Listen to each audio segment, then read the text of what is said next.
Lovely English weather today. Mexico.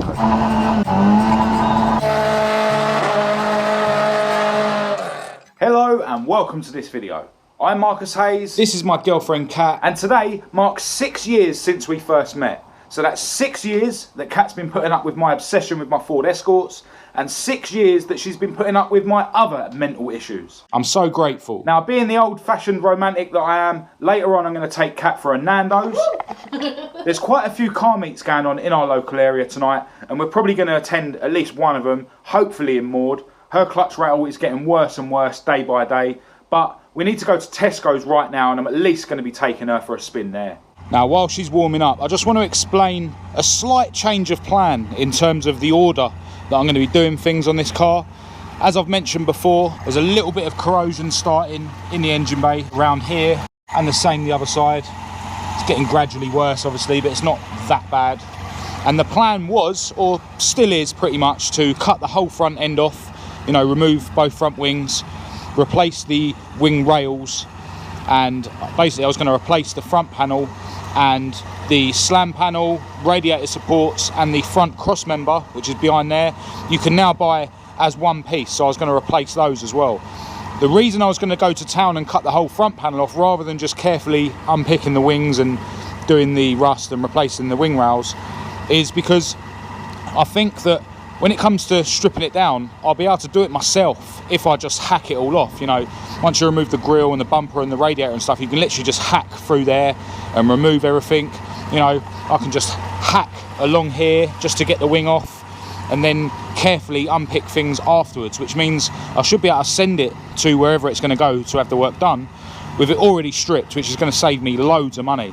And because the slam panel, the radiator supports and the front cross member can now be bought already welded together, you know, rather than paying someone to carefully unpick things and replace single panels, I can just literally hack it all off and replace the whole lot in one piece. So that was my planning behind that, you know, spend a little bit more money on panels, which will then mean that I can do a lot of the stripping down myself, which in the long run will save me some money. Huge thanks to those who have shown interest in doing the job for me. I'll be getting back to you all very soon to let you know where I'm at. You know, I'm pretty sure I'm going to keep this shell, so the welding will get done, and I reckon I'll be able to get it through its next MOT anyway, so I could worry about doing the welding in, you know, April, May time, because I think the MOT is due in April. Right now, I just need to basically nurse the car to and from work, pay some bills, you know, and then draw a load more money out to buy some parts and maybe buy the panels that I was thinking of buying to get the welding job done. I still haven't got to the bottom of this carb leak.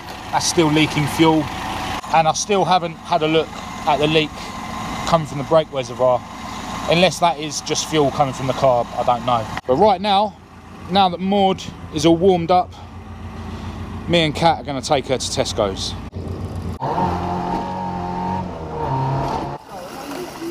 Hot Wheels.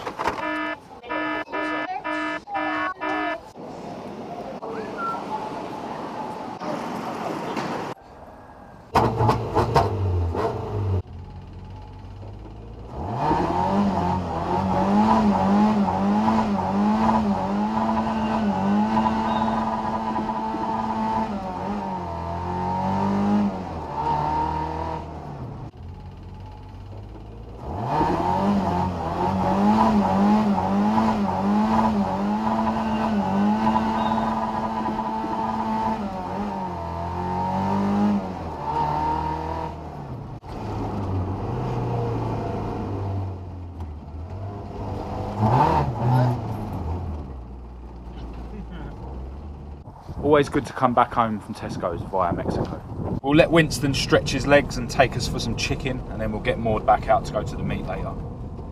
Rag it.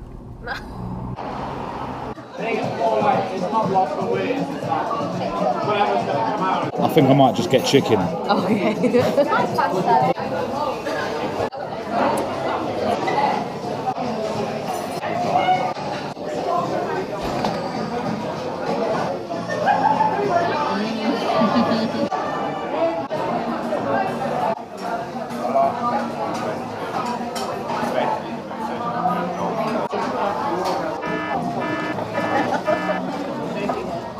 The Cat always eats her chicken first, Whereas I always eat my chicken last when I have Nando's. What order do you eat your Nando's in?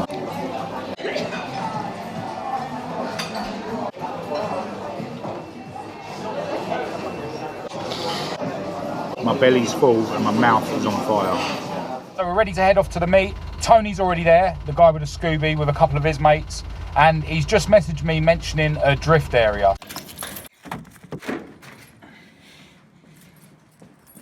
This meet is being organised by two groups, I believe.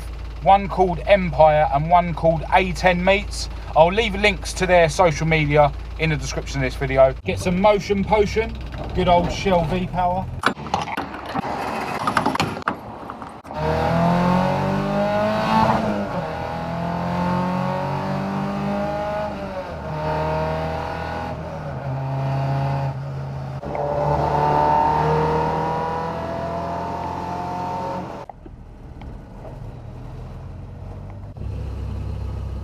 So we got to the first location. It looks like everyone's already moved from here. Now this meet started at 7:30 and the second location went up at 8:30. So maybe everyone's been kicked out of here by the old Bill and that's why they've moved on early. Old Bill, ruining it again.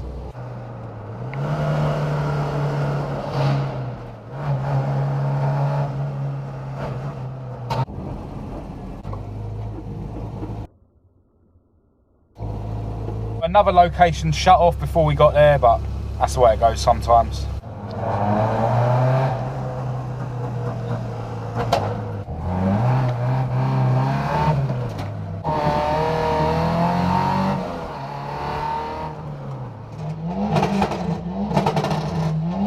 Location number 3, just an industrial estate. No sign of the police yet.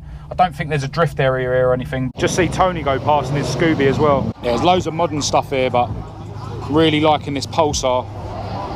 Really unusual to see one of these about. Loving the livery on it as well.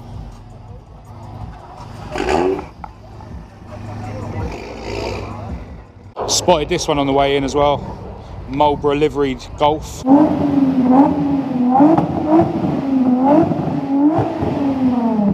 Do love a VR6.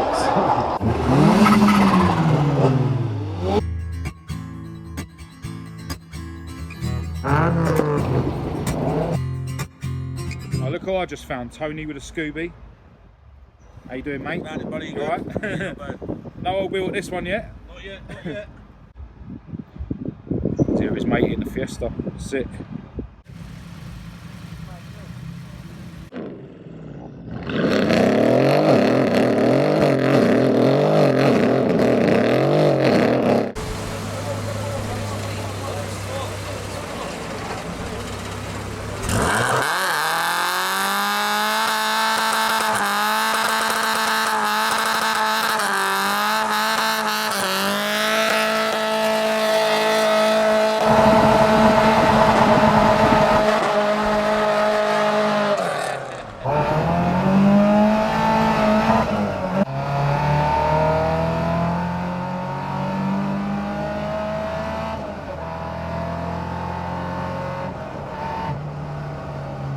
Hello, right, so a couple of days have passed since the last clip. I've just finished work and before I came in from putting the car away, I removed the carb from Maud. So here is Maud's twin choke Weber carb. I've just got it upside down in this biscuit tin and I've started dismantling it. Those of you who've been watching my videos will remember that I had a bit of a fuel leak coming from where the spindles go for the throttle flaps. Where those spindles go, there are these white bushes. This is one of them. There's 4 of them in total. So you've got one there, one there, one there, and one there. Now those bushes can wear over time and allow air in, which obviously affects the fuel mixture, allowing it to run too lean.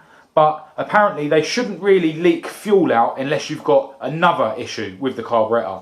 Now quite recently, I took the top lid off and I cleaned out the needle valve, because apparently if you get dirt in that, it can allow too much fuel to go into the fuel bowl, and then once you turn the engine off, the excess pressure that's in the carburetor can push fuel out where those spindle bushes go. Another thing it could be is the float height, but when I took it apart that morning, I didn't actually have a ruler with me, so I haven't checked that yet. So I'm guessing that the bushes themselves aren't the cause of the problem, but I found these Total Seal bearings on eBay, which basically replace the bushes, and they stop the problem that those bushes can have with allowing air in. Now, I'll just roughly show you how this goes. So this spindle is from this side. Basically, I've put all the stuff on the end of it just so I can remember what order it goes in. But if you remove this nut and remove these pieces, you can then push this spindle through here and it pokes out the other end, and then you put the bits on. And the throttle flap basically slides in, there's a slit there, and then you've got two screws that hold the throttle flap to the spindle. This is the other spindle, and it works very similarly. All of this stuff here is what goes onto the end of the spindle, and I've left it all in order, and I've been taking pictures with my phone as well. So if I just take the remaining bushes out of the body of the carburetor, and these bearings look the same both sides, so it probably doesn't matter what way round they go in.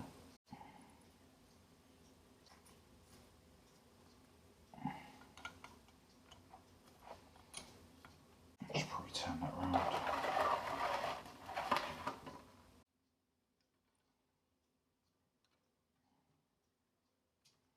Alright, so it's pretty much all back together now. Obviously need to slide in the throttle flaps and screw them down. Got some new screws in the kit for the throttle flaps. Actually got some new nuts for the spindles as well, but I didn't realise until now. Apparently it's advisable to use a little bit of Loctite on the screws for the throttle flaps so that they don't come undone. And also, before I finally put this all together, I want to give the carburetor a good spray out with carb cleaner. So tomorrow morning I'll pick up some Loctite and some carb cleaner. I'll pick up this video once the carburetor's fitted back to the car. Hello, right, so it's a good few days since the last clip, and I'm round the garage with Maud. Lovely English weather today, absolutely chucking it down with rain. Now, I got the twin choke refitted the other day, and it's still leaking fuel. Probably out of the spindles like before. When I measured the float height, there was actually too much, so I've knocked it down a mil or two. Online it says it should be 35 mil.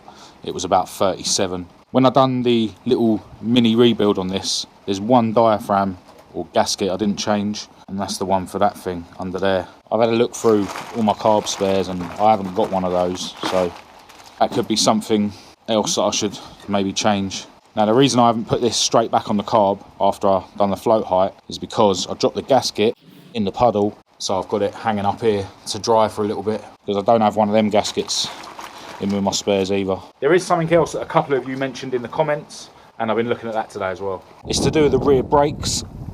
Now, I didn't know this, but the lining for the brake shoe is closer to one end than it is the other. Like, this lining stops here, like quite close to the end of the brake shoe, whereas this one stops here and it's quite far away from the end of the brake shoe. I found this diagram online, that's what I'm going to go by, so I'll switch the shoes round, and then if I've still got it wrong, I'm sure someone will let me know. So I've removed this shoe on this side and I swapped it for the front shoe on this side. That should be right. Right, so I think that's right. Now, the way I understand it is, if I'm looking at the top where the wheel cylinder is, there should be a gap on the front shoe, but not on the back one. And round the other side, the drum spins that way. There's a gap on the front shoe, but not on the back one. So I think that's right. If it's wrong, do let me know in the comment section. Right, let's get this carb back together.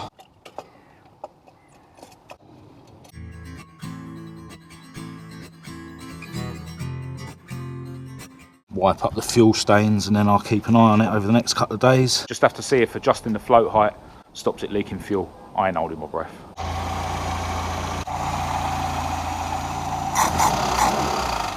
And just like that, we're into another new day.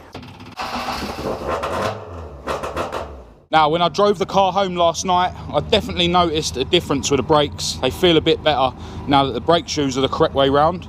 Or I think they are. Let me know if I've still got it wrong. Right now though, I need to get to work.